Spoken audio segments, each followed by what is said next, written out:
إذا أهلا وسهلا ومرحبا. اليوم غادي نتكلموا على هاد الضجة حول هاد القطة اللي كاينة في الجزائر، اللي خلقت بوز بالنسبة للرأي العام بصفة عامة، وحاول المتأسلمين والعروبيين باش يستغلوها بواحد الشكل اللي هو بشع. يعني مخلوق كائنات حية تيقولوا بأنها عربية، قطة عربية. هذا هراء على هراء، بل أكثر من ذلك يربطونه باستغلال الدين وأنها دخلت للتراويح إلى آخره.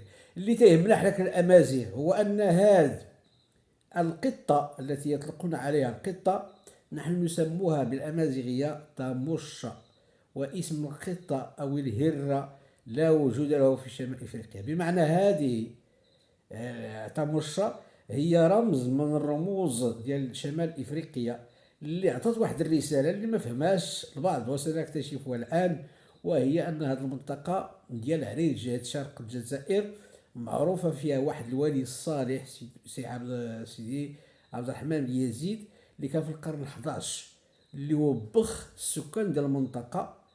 علاش؟ لأنهم كانوا قد استقبلوا الهلاليين، ودعا لهم واحد الدعوة اللي شتتهم كامل في هذيك المنطقة.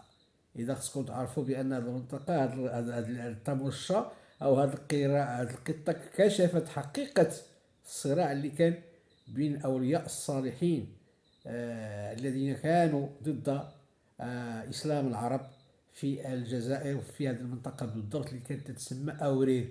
وأورير هو اسم أمازيغي. أي زنون وتحية لتمشى من أورير بالجزائر. تنميرت.